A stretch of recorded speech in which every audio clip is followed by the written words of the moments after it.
नमस्कार, फॉर्मूला गुरु में आप सभी का स्वागत है। मैं हूं विपुल सिंह और फॉर्मूला गुरु में हर बार की तरह हम एक नई थीम के साथ आए हैं जिससे आपका पोर्टफोलियो ना सिर्फ सुरक्षित रहे बल्कि लगातार बढ़ता रहे।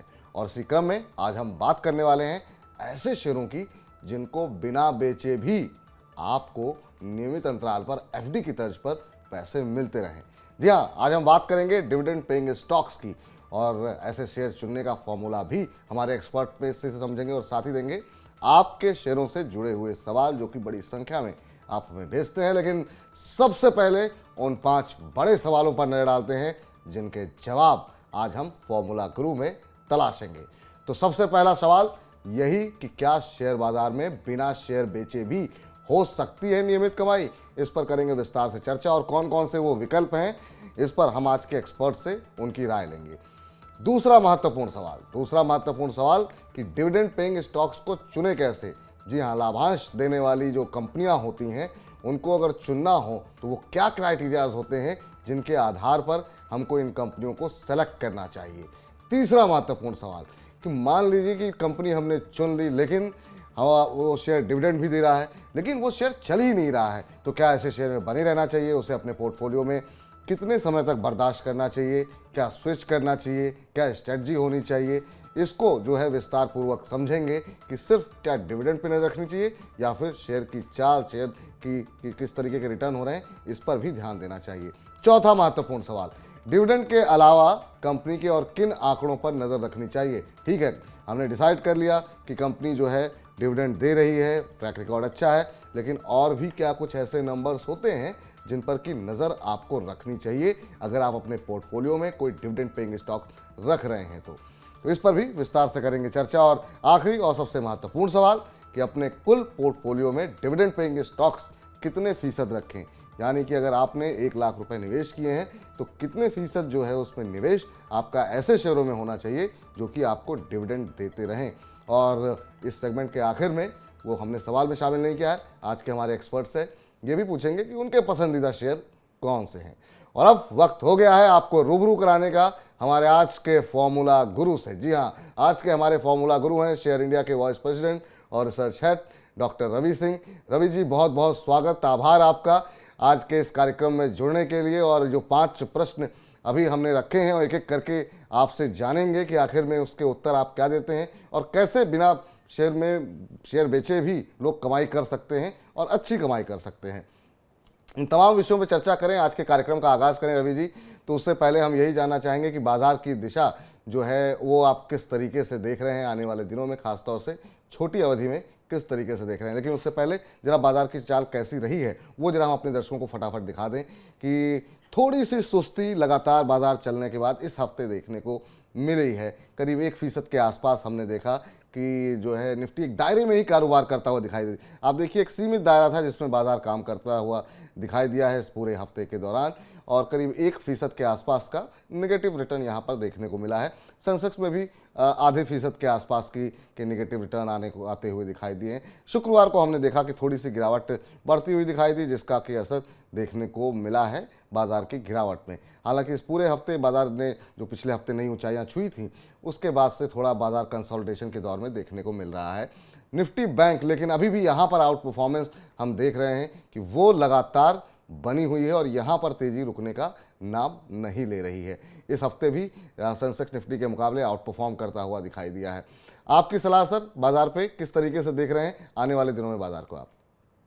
देखिए विपुल जी, इस समय मार्केट ऐसी जगह पे है कि आपका जो ये प्रोग्राम है वो उनके लिए एक वेंटिलेटर का काम करेगा और हेल्प करेगा कि आपके पोर्टफोलियो में वो चमक बनी रहे। क्योंकि देखिए इस समय मार्केट की वोलेटिलिटी हाई है, मार्केट हाई पे है और इंटरेस्ट रेट का सिलसिला दौर चल रहा है यहाँ पर बढ़ने का। और ऐसे समय पर रिस्क जनरेट हो जाता है कि मार्केट में यहाँ पर एक करेक्शन की उम्मीद की जा सकती है और करेक्शन अगर 5 से 8% आता है तो कंज्यूमर का कॉन्फिडेंस यहाँ पर लूज होता है। तो अभी के जो हालात बनते हुए जा रहे हैं इसमें अगर निफ्टी के पर्टिकुलर लेवल्स की बात करें तो मुझे लगता है कि निफ्टी वापस से एक बार 18,000 और 17,900 के लेवल इस तरह से दिखा सकता है। और बैंक निफ्टी की बात करें तो स्ट्रेंथ तो रहेगी लेकिन थोड़ा सा करेक्शन, 5 से 600 पॉइंट का करेक्शन, यानी कि 42,800 तक के लेवल देखने को मिल सकते हैं। और अगर ऐसा हुआ तो यहाँ पर रिस्क बढ़ जाएगा और लोगों का डर बन जाएगा। तो मुझे लगता है शायद आपका ये प्रोग्राम और आप जो डिविडेंड पेइंग स्टॉक की आज चर्चा करने वाले हैं, ये उन के लिए काफी इंपॉर्टेंट हो जाता है कि आपको आज कौन सा स्टॉक चूज करना है जो आपको रिस्क से बचा सके और रिस्क बचाने के साथ ही यहाँ पर रिटर्न भी दे सके। चलिए, तो बाजार में थोड़ी सी चिंताएं हैं, जिस तरीके से बाजार अपनी ऊंचाई पर है, तो मानना ये है रवि जी का कि यहाँ पर 18,000 तक के स्तर भी देखने को मिल सकते हैं, 17,900 के स्तर भी देखने को मिल सकते हैं। तो यहाँ पर बाजार भले ही थोड़ा सा रिस्की लग रहा हो, ऊंचाई पर है, लेकिन आज की जो हमारी थीम है वो आपको ये रिस्क प्रूफ एक तरीके से जैकेट लेकर के आई है, जिससे कि आप इस गिरते बाजार में भी आपको जो है बड़ा नुकसान ना हो, आपको नुकसान ना हो। तो शुरू करते हैं आज की थीम पे। और चूंकि ये थीम का सिलसिला भी आपको शायद रवि जी याद हो कि जब हमने ये शुरुआत आगाज़ की थी तो वो भी आपके साथ ही हुई थी, और उसके बाद से बहुत दर्शकों का प्यार भी मिल रहा है और हर हफ्ते हम एक थीम के साथ ही डिस्कस कर रहे हैं। तो आज की पहला जो प्रश्न है मेरा वो यही है कि क्या शेयर बाजार में बिना शेयर बेचे भी हो सकती है नियमित कमाई? जी हाँ, अब तक आप ये तो समझ में आ गया होगा आप सभी दर्शकों को कि हम डिविडेंड स्टॉक्स की बात कर रहे हैं, और ये बात हम क्यों कर रहे हैं। जरा ग्राफिक्स के जरिए कुछ एक जो डिविडेंड स्टॉक्स हैं उनके प्रदर्शन को भी देख लेते हैं कि वहाँ पर किस तरह के डिविडेंड ईयरली देखने को मिले हैं और किस तरह के रिटर्न एफडी बैंक एफडी दे रही है। यानी बैंक एफडी की तर्ज पे क्या शेयर बाजार से रिटर्न मिल सकते हैं। ये वो शेयर हैं, आप देखिए इनकी डिविडेंड यील्ड देखिए आप, एनएमडीसी की जो है किस तरह की डील है, 12.5% के आसपास आरईसी। हालांकि इसमें ज़्यादातर जो कंपनियां हैं वो पीएसयू स्टॉक्स ज़्यादा इसमें दिखाई दे रहे हैं। एमओआईएल करीब 7%, एयरकॉन में हम देख रहे हैं 6.25%, पावर ग्रिड 7% से ऊपर है, कोल इंडिया में 9.3 की डिविडेंड यील्ड देखने को मिल रही है। और साल में रिटर्न की बात करें तो कुछ एक शेयर तो ऐसे हैं जिन्होंने 10%, 15%, 30%, इवन कोल इंडिया ने 56% तक का रिटर्न दिया, एनएमडीसी 20%, आरईसी 12%। हालांकि एमओआईएल ने यहाँ पे डिविडेंड यील्ड तो है 7% के आसपास की, लेकिन रिटर्न यहाँ पर देखने को नहीं मिला है। अब इस तरह की डिविडेंड यील्ड आपको देखने को मिल रही है 12%, 7%, 8%, और आपको रिटर्न सालाना बैंक की एफडी पे कितना मिल रहा है? सालाना रिटर्न मिल रहा है आईडीएफसी फर्स्ट बैंक में 6.25%, बैंक ऑफ इंडिया में करीब 6.25%, आईडीबीआई बैंक में 6.25%, पीएनबी में 6.25%। सीनियर सिटीजन को अगर थोड़ा सा जो 50 बेसिस पॉइंट के आसपास की ज़्यादा ब्याज मिलते हैं, वहाँ पर भी रिटर्न 7% से नीचे ही दिखाई दे रहे हैं। तो ऐसे में ये स्टॉक्स ऐसे हैं जो कि आपको नियमित रूप से सुरक्षित रिटर्न भी देंगे और आपको इसके लिए अपने शेयर को बेचने की भी आवश्यकता नहीं है। तो चलिए इस पर बातचीत करते हैं। आप पहले प्रश्न का उत्तर रवि जी आपसे जानना चाहेंगे। देखिए विपुल जी, दो तरीके होते हैं स्टॉक मार्केट पे इन्वेस्टमेंट करके अच्छे प्रॉफिट कमाने का। एक तो आपने बिल्कुल इक्विटी में आप निवेश करके आप होल्ड करके पोजीशन चल सकते हैं। जो सतर्क और चालाक इन्वेस्टर होते हैं वो कोशिश करते हैं डिविडेंड पेइंग स्टॉक को अपने पोर्टफोलियो में शामिल कर लेते हैं। तो आप डिविडेंड पेइंग स्टॉक को आप अपने पोर्टफोलियो में शामिल करके आप बिना शेयर बेचे ही आप उससे एफडी से कहीं ज्यादा, जो आपने अभी ग्राफिक्स दिखाया आपको क्लियर कट समझ में आ रहा होगा, जिन स्टॉक्स की आपने अभी स्लाइड दिखाई थी उनका एवरेज जो यहाँ पर यील्ड है वो अगर देखते हैं तो करीब 8 से 12 और 14% तक है। तो मुझे लगता है कि इन स्टॉक्स में आप निवेश करके अच्छे पैसे कमा सकते हैं। साथ ही एक और तरीका है जो खासतौर से हमारी ट्रेडर कम्युनिटी यूज करती है, जो कि किसी भी स्टॉक को खरीदती है जो फ्यूचर में लिस्टेड होता है उसके बराबर की क्वांटिटी। एग्जांपल के लिए जैसे आपने एसबीआई 1500 क्वांटिटी खरीदी है और इस समय एसबीआई 600 रुपए चल रहा है, तो बहुत से लोग ऐसा करते हैं कि 650 की कॉल हर महीने बेचते रहते हैं और स्टॉक भी बढ़ता है और कॉल का भी प्रॉफिट आता है। लेकिन ये उनके लिए है जो डेरिवेटिव ट्रेड करते हैं। बाकी अगर आप सेफ ट्रेड करना चाहते हैं, छुट्टियों में घूमना चाहते हैं और एफडी के जैसा रिटर्न भी चाहते हैं, एफडी से ज्यादा रिटर्न चाहते हैं, तो डिविडेंड पेइंग स्टॉक आपके लिए ज्यादा अच्छी चॉइस है। तो डिविडेंड पेइंग स्टॉक आपके लिए ज़्यादा सही रहेंगे। लेकिन अब महत्वपूर्ण सवाल जो तमाम हमारे दर्शक होंगे उनके मन में चल रहा होगा कि ये डिविडेंड पेइंग स्टॉक्स होते क्या हैं, इनको आइडेंटिफाई कैसे किया जाए, चुने कैसे, क्योंकि बहुत बड़ी संख्या में हमारी कोशिश ये रहती है कि हम ये मान के चलते हैं जो हमारे दर्शक हैं वो पहली बार शेयर बाजार में उतर रहे हैं और बड़ी संख्या में डीमैट अकाउंट खोल भी रहे हैं। तो जरा इसको अगर आप विस्तार पूर्वक समझा सकें कि इनको चुनने की प्रक्रिया क्या होनी चाहिए, किस तरीके से आइडेंटिफाई किया जाए। देखिए आपने डीमैट अकाउंट की चर्चा की तो मैं एक नंबर जरूर यहाँ पे देना चाहूंगा। 29 करोड़ डीमैट अकाउंट अब तक खुल चुके हैं। तो आप अंदाजा लगा सकते हैं कि इन्वेस्टमेंट के लोगों के अंदर चाव कितना बढ़ा है और जागरूकता कितनी बढ़ी। दूसरी तरफ है, अब आपका जो मेन मुद्दा है कि डिविडेंड पेइंग स्टॉक लेना कैसे चाहिए। देखिए कंपनियां दो तरीके से काम करती है। पहला तरीका होता है जिसमें कि कंपनियां डिविडेंड जो है वो डिवाइड कर देती है अपने इन्वेस्टर के साथ में और डिविडेंड पे कर देती है। एक तरीका है जिसमें कि कंपनियां डिविडेंड नहीं देती हैं और उसको अपनी पास रख के उससे कंपनी का इंफ्रास्ट्रक्चर डेवलप करती है, कंपनी की ग्रोथ बढ़ाती है। तो आपके पास चॉइस ये होती है कि आप डिविडेंड पेइंग स्टॉक्स ज्यादातर आपको पीएसयूज की मिलती हैं क्योंकि उनमें सेफ्टी ज्यादा होती है। बहुत सी ऐसी कंपनीज, जिन कंपनीज के आप नाम ले रहे हैं उनको देखें तो 10 साल, 15 साल और 20 साल तक ये कंपनी अभी तक चल रही है और एक जड़ है, काफी स्ट्रांग है। तो अब ऐसे में आपको ये ध्यान रखना है कि कौन सी कंपनी हर साल कितना डिविडेंड दे रही है, उसका टोटल कर लीजिए। और हिस्टोरिकल डेटा सब जगह अवेलेबल, आप गूगल करेंगे, डिविडेंड पेइंग स्टॉक्स डालेंगे तो आपको हिस्टोरिकल डेटा मिल जाएगा। अब आपको करना, इस बात का ध्यान रखना है, इसमें दो चीजें ध्यान रखनी है। एक, कंपनी डिविडेंड दे रही है लेकिन कंपनी की प्रॉफिटेबिलिटी यानी कि पैट बराबर रहना चाहिए। ऐसा नहीं होना चाहिए कि डिविडेंड तो दे रही है लेकिन प्रॉफिट गिरता जा रहा है। तो अगर ऐसे स्टॉक्स को लेंगे तो वो आगे आपको रिस्क दे सकती है। तो हमेशा चूज करते समय दो ही चीजों का पॉइंट यहां पर रखिए कि हिस्टोरिकल डिविडेंड जिसने दिया हो और पैट ग्रोथ यानी प्रॉफिट उस कंपनी का नॉर्मल रहा हो, उसको आप अपने पोर्टफोलियो में शामिल करेंगे तो आप अग्रेसिव तरीके से यहां पर रिटर्न भी पाएंगे और सेफ भी रहेंगे। चलिए, अब आपके पसंदीदा डिविडेंड पेइंग स्टॉक्स कौन से हैं ये तो हम इस थीम के समाप्ति पर आपसे पूछेंगे, लेकिन इन दो चीज़ों को हमारे दर्शकों को ध्यान में रखना होगा। पहला ये कि ट्रैक रिकॉर्ड चेक करें, तमाम जगहों पर, वेबसाइट्स पर ये तमाम डेटा अवेलेबल है। प्रॉफिट ग्रोथ किस तरीके की कंपनी की देखने को मिल रही है, आगे चल करके वो वाकई में इसी तरह के डिविडेंड देती रहेगी।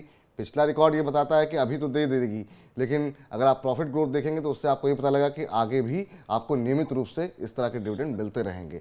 तीसरा महत्वपूर्ण सवाल कि अगर मान लीजिए कि कोई कंपनी, जैसे अभी हम MIL के का उदाहरण देख रहे थे कि डिविडेंड तो हम देख रहे हैं कि डिविडेंड यील्ड जो है वो करीब 6.75% के आसपास की है, स्टॉक नहीं चल रहा हो, तो क्या इसको रिव्यू करना चाहिए अपने पोर्टफोलियो को, या फिर एक बार ले लिया है तो उसे छोड़ ही देना चाहिए? क्या स्ट्रैटेजी होनी चाहिए कि मान लीजिए स्टॉक के रिटर्न नहीं आ रहे, स्टॉक का प्राइस नहीं बढ़ रहा है, हालांकि डिविडेंड जो है वो कंपनी दे रही है, तो इसमें क्या रिव्यू करने की जरूरत है क्या?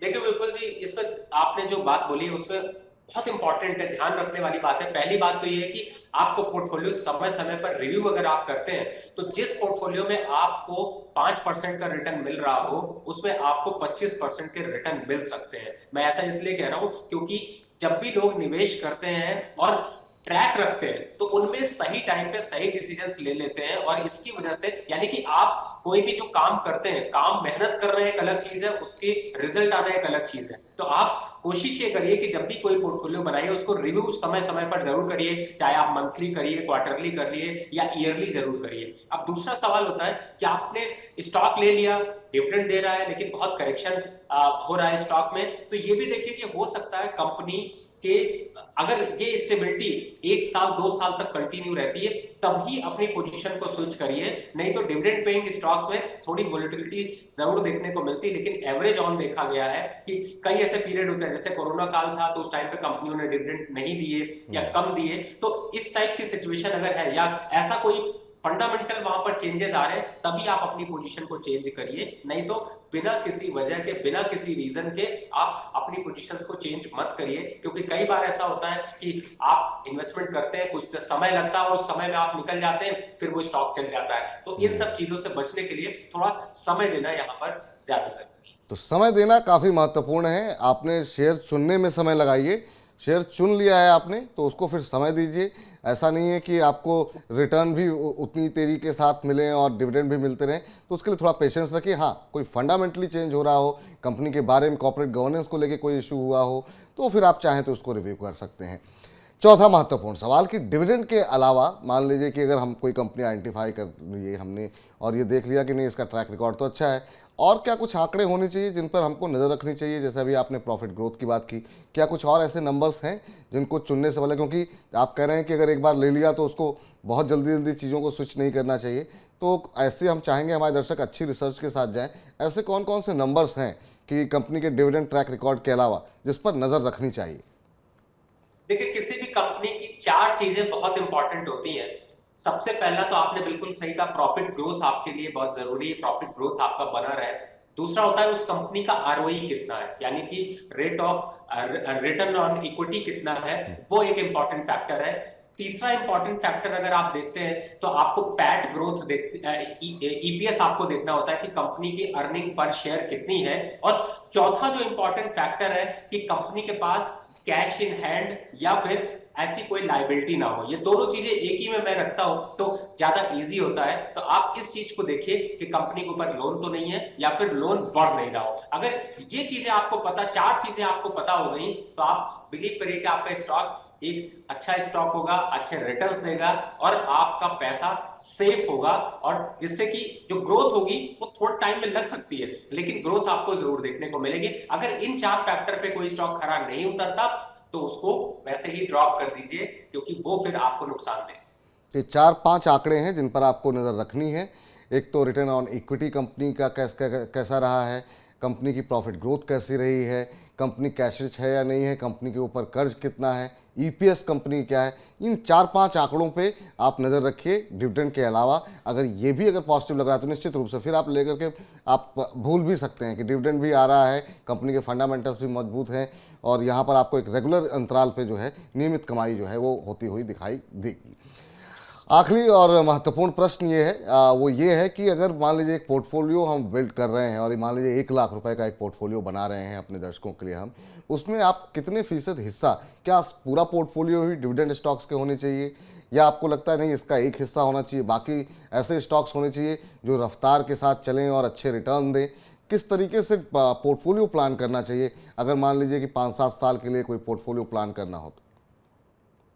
इसमें विपुल जी एक फॉर्मूला इस्तेमाल करिए, सिंपल सा। जितनी आपकी एज है उसको 100 से माइनस कर दीजिए। और अगर सपोज करिए कि आप 40 साल के और 100 से माइनस करते हैं 60% आता है, 60 नंबर बचता है, तो आप 60% इक्विटी में रखिए और 40% आप डिविडेंड स्टॉक में डाल के रखिए। अगर एवरेज ऑन बात की जाए तो 15 से 20% मिनिमम इन्वेस्टमेंट आपको डिविडेंड स्टॉक में डाल के चलना चाहिए। मैं ऐसा इसलिए कह रहा हूं क्योंकि आपकी एज जैसे जैसे बढ़ेगी आप इक्विटी के वोलेटिलिटी को हैंडल नहीं कर पाएंगे या फिर आपको वो आपकी रिटायरमेंट प्लानिंग जो है वो थोड़ी खराब हो सकती है। तो ऐसे टाइम पे आप अपने रेशियो को डिविडेंड स्टॉक की तरफ मूव कराते जाइए, तो आपको प्रॉफिटेबिलिटी भी बनी रहेगी और आपका पोर्टफोलियो भी सेफ और सुरक्षित होगा और चमकता हुआ पोर्टफोलियो बनेगा। तो 2 फॉर्मूले आपको दिए गए हैं यहाँ पर।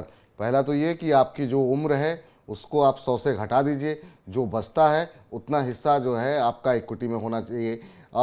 उतना हिस्सा आपको सेफ रखने हैं। 60% आप इक्विटी में पूरा लगा दीजिए, बाकी आप 40% डिविडेंड देने वाली कंपनी में लगाइए, या फिर कम से कम 20% होना चाहिए ताकि आपका निवेश भी सुरक्षित रहे इक्विटी में, ताकि आपका ज़्यादा रिस्क भी ना हो। ये मानना है यहाँ पर जो है रवि जी का। रवि जी, तमाम बातें हो गई, तमाम पोर्टफोलियो पे हमने बातचीत कर ली, लेकिन यहाँ पर एक जो महत्वपूर्ण सवाल है जिसका तमाम हमारे दर्शक इंतज़ार कर रहे होंगे कि आपके पसंदीदा ऐसे अगर 3-4 शेयर जो आप रिकमेंड करना चाहेंगे, जो बताना चाहेंगे हमारे दर्शकों को कि ये आपको अगर ज़्यादा मेहनत नहीं वो कर पा रहे हैं, रिसर्च नहीं कर पा रहे हैं, तो आपकी रिसर्च का फ़ायदा वो उठा पाएँ। तो देखिए, मुझे ऐसा लगता है विपुल जी आपने हमसे ज्यादा अच्छी रिसर्च करी और जो डिविडेंड स्टॉक दिखाए उनमें मैं थोड़ा सा बस अपडेट डाल देता हूँ। जी जी। सबसे टॉप पे आप अगर नोट कर रहे हो तो आप नोट करके रख लीजिए कि आपने पीएफसी, पीपीसीएल, एनएमडीसी, आरईसी और साथ ही कोल इंडिया और आईओसी और गेल। मैं फिर से एक बार रिपीट कर दूं, शायद मैं ज्यादा जल्दी बोल गया। आपको करना है PFC, coal India, PBCL, NMDC, REC, IOC और गेल। ये स्टॉक्स ऐसे स्टॉक्स हैं जो कि आपकी बास्केट में थे, लेकिन मैंने थोड़े से उसमें से कुछ एक आध दो कम किए, एक आध दो बढ़ाए हैं, तो आपको ये ज्यादा अच्छे डिविडेंड यील्ड देते हैं। और अगर इनकी डिविडेंड यील्ड जाके देखेंगे तो आपको 10%, 8% से ऊपर और 14% से नीचे, यानी 14% और 8% के बीच में डिविडेंड यील्ड देखने को मिल रही है, जो कि मुझे लगता है कि इस समय के हिसाब से काफी अच्छा है। और ये दिग्गज कंपनीज हैं, आपको ज्यादातर म्यूचुअल फंड और बड़े बड़े जो दिग्गज इन्वेस्टर हैं उनके पास, उनके पोर्टफोलियो में ये शेयर जरूर होता है। तो ये 7 कंपनियां जो रिकमेंड की गई हैं इनको आप नोट करके रख लीजिए। आपसे मिस हो गया है कोई बात नहीं, पॉज करके पीछे जाइए, फिर से जो है सुन लीजिए। इन 7 कंपनियों को रखिए, सुरक्षित निवेश के लिए हैं ये आपको नियमित अंतराल पे आपको शेयर बेचने की बार बार आवश्यकता नहीं है। नियमित अंतराल पे आपको डिविडेंड आते रहेंगे, रिटर्न भी इन कंपनियों में ठीक मिलते हुए दिखाई दिए हैं। तो एक एफडी से काफ़ी बेहतर विकल्प है। रिटर्न तो आपको मिल ही रहे हैं और साथ ही साथ अगर आप शेयर नहीं बेच रहे हैं तो भी आपकी नियमित रूप से यहाँ पर कमाई होती हुई दिखाई देगी। तो उम्मीद करते हैं ये सेगमेंट हमारे दर्शकों के लिए काफ़ी जानकारी भरा रहा होगा और अब दूसरे सेगमेंट की तरफ चलने का रुख हो गया है। और ये सेगमेंट काफ़ी महत्वपूर्ण इस लिहाज से होता है कि हमारे दर्शक बड़ी संख्या में हमसे जुड़ते हैं, अपने प्रश्न पूछते हैं शेयरों से जुड़े हुए, और उसके उत्तर हम अपने एक्सपर्ट्स हमारे फॉर्मूला गुरु से लेते हैं। तो उससे पहले शुरू करें सिलसिला, जरा आपको बता देते हैं कि तरीका बहुत आसान है। अगर आपका भी कोई प्रश्न है, आप आज की थीम के बारे में कुछ जानना चाहते हैं या शेयर बाजार म्यूचुअल फंड से जुड़ा कोई भी प्रश्न हो, तो FG यानी फॉर्मूला गुरु लिखें, अपने व्हाट्सएप पे जा करके अपना सवाल लिखें, नाम और शहर का नाम लिखें। सवाल थोड़ा विस्तार से लिखें ताकि हम समझ सकें कि आपका नज़रिया क्या है, लंबी अवधि का है, छोटी अवधि का है, आपके गोल्स क्या हैं, इसको आप विस्तार पूर्वक लिखें। और उसके बाद से आप हमें भेज सकते हैं 93112187 पर। आप ईमेल अगर करना चाह रहे हैं तो money9query@tv9.com पे आप हमें मेल के ज़रिए भी सवाल पूछ सकते हैं। मेल के ज़रिए प्रश्न पूछ रहे हैं तो अपना मोबाइल नंबर, अपना फ़ोन नंबर ज़रूर दें, ताकि अगर आपका सवाल अधूरा रह गया है तो फिर हम उसको अपने एक्सपर्ट के साथ, आपसे बातचीत करके अपने एक्सपर्ट के साथ डिस्कस कर सकें। चलिए आज के पहले दर्शक से जुड़ते हैं और हमारे साथ जौनपुर से पहले दर्शक जुड़े हैं, सुभांश जी। सुभांश जी नमस्कार। नमस्कार विपुल जी, नमस्कार। नमस्कार सुभांश जी, कैसे हैं आप? प्रश्न क्या है आपका?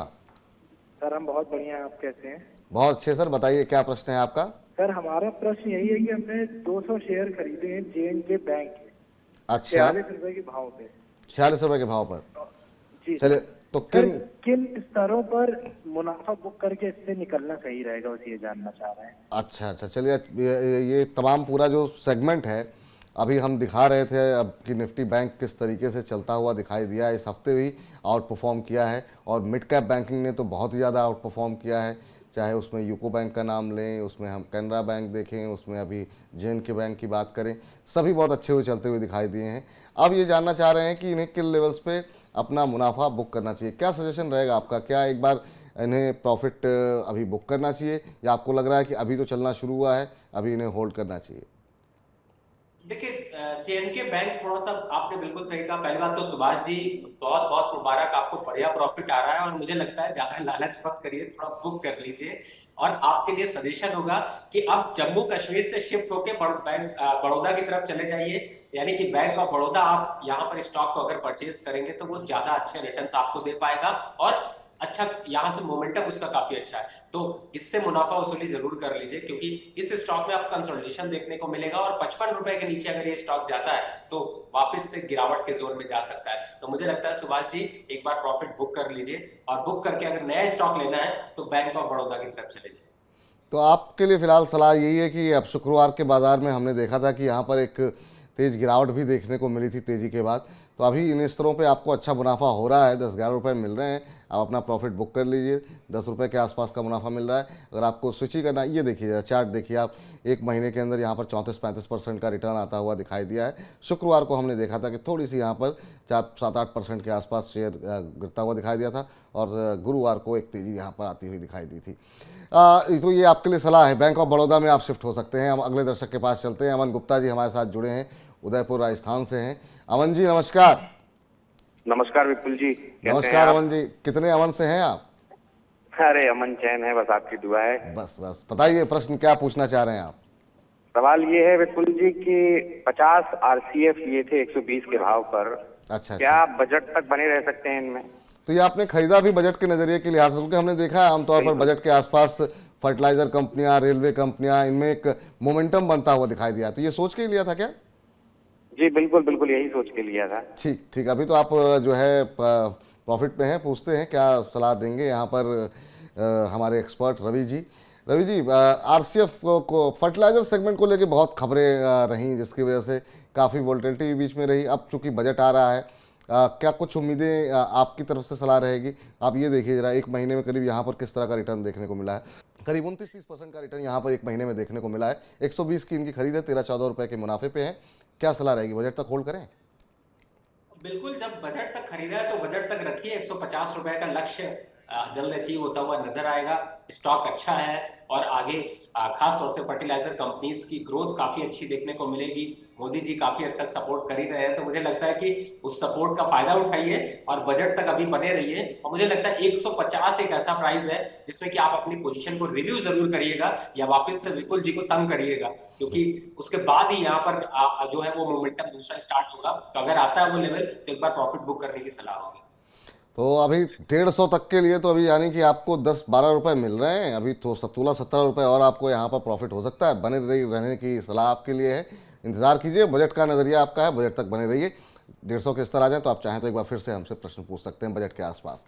अगला प्रश्न हमें जो है वो ट्विटर के माध्यम से भेजा गया है, विजित सिंह ने भेजा है लखनऊ से, और इनके पास कोचिन शिपयार्ड के शेयर इन्होंने लिए हुए हैं और ये इन्होंने 670 रुपये के भाव पर लिए हैं। 50 शेयर इनके पास हैं। ये 3-4 महीने का ही नज़रिया हालांकि इनका है, बहुत लंबी अवधि का नज़रिया नहीं है। जानना चाहते हैं कि अभी क्या करें। हमने देखा कि ये पिछले अगर 5-6 महीने के चार्ट्स पर देखें तो अच्छी खासी रैली यहाँ पर देखने को मिली है कोचिन शिपयार्ड में। हालांकि पिछले 1-2 हफ्ते में थोड़ा कंसोलिडेशन, थोड़ी गिरावट देखने को मिली है। एक महीने में देखें तो 7-8%, पिछले महीने भी 7-8% का रिटर्न इसने दिया है, लेकिन जो उससे पहले हमने देखा था काफ़ी अच्छी रैली देखने को मिली। अभी कैसे देख रहे हैं सर? 628 पे है, इनको करीब 45-50 रुपए का लॉस हो रहा है। देखिए, सबसे बड़ी बात स्टॉक अच्छा है विपुल जी, और बहुत अच्छा ये स्टॉक चल भी रहा था। और इनफैक्ट शिपिंग यार्ड के अगर पूरे स्टॉक्स को देखा जाए तो ज्यादातर अच्छे स्टॉक्स में परफॉर्मेंस रही है, लेकिन आपने एंट्री गलत जगह कर ली है। आपने एंट्री थोड़े हायर रेट पे कर ली है। लेकिन मैं आपसे कहूंगा कि आप 600 का एक पहली बात तो स्टॉप लॉस डाल दीजिए। बिना वजह अभी मैं पोजीशन आपकी नहीं कटवा रहा, लेकिन अगर 600 के नीचे चला जाता है तो आप यहाँ पे तब फिर आपको पोजीशन से एग्जिट होना पड़ेगा, क्योंकि उसके नीचे रिस्क रिवॉर्ड रेशियो यहाँ पर खराब हो जाएगा। और वापस अगर टारगेट की बात करें तो एक बार 680 और 690 के टारगेट आपको मुझे लगता है कि थोड़ा सा लंबे समय 3 से 6 महीने में मिलते हुए नजर आ सकते हैं। तो आपके पास ऑप्शन है दो, या तो आप 600 के नीचे एग्जिट कर लीजिए, और या फिर रिस्क रिवॉर्ड में थोड़ा पैसा है तो 2-4-10 शेयर और यहाँ पर खरीद लीजिए, जिससे कि आपका एवरेज प्राइस नीचे आ जाए और वापस आपके बाइंग प्राइस पे आता है तो आपको प्रॉफिट भी आ जाएगा। तो आपके लिए अभी ये है, थोड़ा सा धैर्य रखिए। थोड़ी आपकी एंट्री जो है थोड़ी सी महंगी हो गई है, लेकिन आपके लिए फिलहाल एग्जिट की सलाह नहीं है। 100-600 रुपये का एक स्टॉप लॉस लगा करके होल्ड करने की सलाह है, और आगे अगर ये शेयर चलता है तो फिर आपको अच्छे रिटर्न देखने को मिल सकते हैं। लेकिन हाँ, स्टॉप लॉस का ध्यान रखिए, 600 के नीचे गया फिर गिरावट बढ़ सकती है।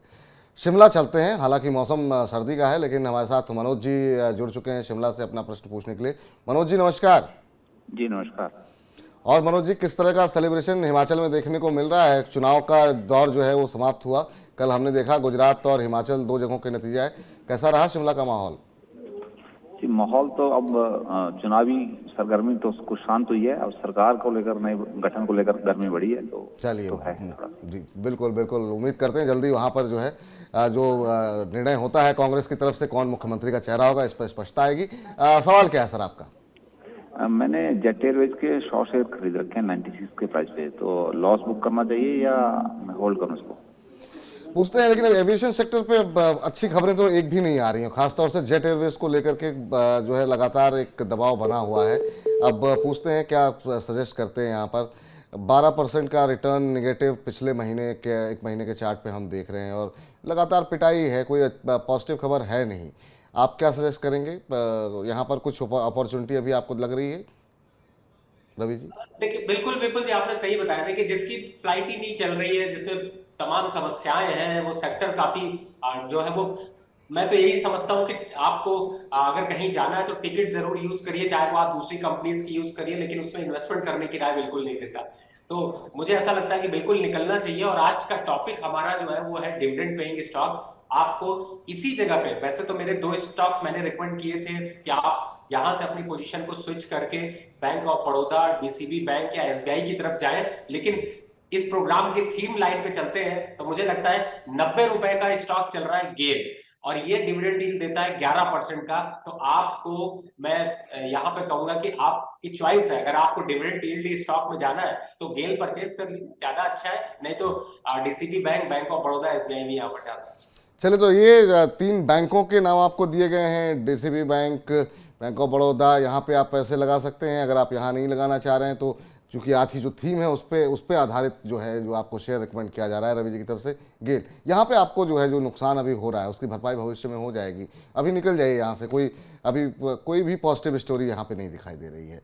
आप बीच बीच में हो सकता है ऐसे ही कोई बाउंस बैक मिल जाए, तो जहाँ भी कुछ मिले तो आप निकल जाइए। श्रेष्ठा तिवारी जी जुड़ी हैं अगली दर्शक हमारे साथ, कानपुर उत्तर प्रदेश से हैं। श्रेष्ठा जी नमस्कार। जी नमस्ते। नमस्ते श्रेष्ठा जी, कैसी हैं आप और क्या प्रश्न है आपका? जी बिल्कुल बढ़िया। मैं ये पूछना चाहती थी कि इन्फोसिस में शेयर बायबैक की खबर के बाद मैं 6 महीने के लिए निवेश करना चाहती हूँ, तो मौजूदा लेवल के किस तरह से मतलब रिटर्न मिल सकते हैं समय पे? किस तरह के रिटर्न की उम्मीद करें अगले 6 महीने को लेकर के? चलिए पूछते हैं। यहाँ पर आईटी में एक मोमेंटम बनता हुआ बीच में लगा था, लेकिन फिर हमने देखा एक सुस्ती आती हुई दिखाई दी। हालांकि ये देखिए पिछले महीने का एक महीने में अगर हम देखें तो 4% के आसपास का लंबी सुस्ती के बाद ये लगा कि अब यहाँ पे रिकवरी आ रही है, लेकिन फिर हमने देखा एक डेढ़ हफ्ते से यहाँ पे आईटी शेयरों में एक कंसोलिडेशन, एक गिरावट देखने को मिल रही है। अभी क्या करना चाहिए? क्या करंट लेवल पे 6 महीने के लिए, जो कि बायबैक की खबर है, तो क्या इस खबर पे आपको लगता है कि इन्फोसिस खरीदा जा सकता है? 5-6 महीने का नजरिया है। देखिए विपुल जी, इन्फोसिस एक मुझे हमेशा अट्रैक्शन दिखाई देता है, और अगर प्राइसेस करेक्ट हो जाए, खास तौर से जो लार्ज कैप की प्राइसेस है उससे अगर मिड कैप में मिल रहा हो तो अच्छा ही लगेगा। इस समय वैसे भी अगर इंडेक्स को यहाँ से रैली करना है तो आप बिलीव करिए कि आईटी सेक्टर का चलना और बैंकिंग सेक्टर का चलना बहुत ज्यादा जरूरी है। और इस पॉइंट ऑफ व्यू से भी देखते हैं तो मुझे लगता है इन्फोसिस के फंडामेंटल काफी स्ट्रांग है। तो बिल्कुल स्टॉक ऐसा है कि आप अगर परचेज कर लेते हैं तो आपको नुकसान नहीं देगा, भले आपको प्रॉफिट थोड़ा कम दे। मुझे लगता है बिल्कुल परचेज करिए। और श्रेष्ठा जी, ये आपकी अच्छी चॉइस है और इसको परचेज करके रखिए। मेरा एक्सपेक्टेशन है कि आपको 3 से 6 महीने में 10% से ऊपर के रिटर्न मिल सकते हैं। तो 3 से 6 महीने में 10% से ज़्यादा के रिटर्न आपको मिल सकते हैं। प्रश्नों की संख्या अभी काफ़ी ज़्यादा है रवि जी, लेकिन समय जो है ये इशारा कर रहा है कि इस कार्यक्रम को अब समाप्त किया जाए, और आपके साथ समय बीतता कैसे है कार्यक्रम के दौरान पता नहीं चलता। तो अब उम्मीद करते हैं जो बाकी प्रश्न रह गए हैं वो अगले हफ्ते हम अपने दर्शकों के शामिल करेंगे। आप हमारे साथ जुड़े, बहुत बहुत शुक्रिया। चलते चलते कुछ अपनी तरफ से आपको कुछ स्टॉक्स आप रिकमेंड करना चाहें हमारे दर्शकों को? तो देखिए, मैं तो यही कहूंगा कि जो आज हमने जो डिस्कशन रखा है ये आपके पोर्टफोलियो में बड़ी चमक दे सकता है। 7 स्टॉक की चर्चा हुई है, और खास तौर से विपुल जी की जो मेहनत है उसको लाइए रंग, और इस प्रोग्राम को लाइक भी करिए, सब्सक्राइब भी करिए, और अपने दोस्तों के साथ जरूर शेयर करिए। स्टॉक्स उसमें है, ढूंढिए, आपके लिए थोड़ी सी मेहनत है, वापस जाके देखिए। और फिलहाल विपुल जी बहुत बहुत धन्यवाद आपका, मुझे एक बार फिर से बुलाने के लिए। बहुत बहुत शुक्रिया, धन्यवाद सर यहाँ जाने के लिए और इतनी ज्ञान की बातें बताने के लिए। कोई डिस्क्लोजर देना चाहेंगे आप? जिन भी स्टॉक्स की मैंने चर्चा करी इनमें मेरी कोई पर्सनल पोजीशन नहीं है, लेकिन हमारे क्लाइंटों को ऐसे सजेशंस गए हुए हैं। बहुत बहुत शुक्रिया, बहुत बहुत धन्यवाद आपका आज की इस चर्चा में शामिल होने के लिए। तो रवि जी ने बहुत सारे स्टॉक्स रिकमेंड किए हैं, और आखिर में आप लोगों को कहा ये है कि आप जो हमारा यूट्यूब चैनल है उसको सब्सक्राइब कीजिए।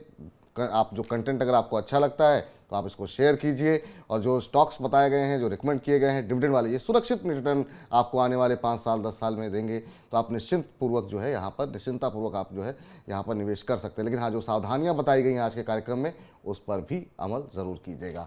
तो अपनी जेब से जुड़ी तमाम बड़ी खबरों के लिए आप बने रहिए मनी 9 के साथ। फिलहाल फॉर्मूला गुरु में इतना ही, आप बने रहिए मनी 9 के साथ। आज के लिए दीजिए इजाज़त, नमस्कार।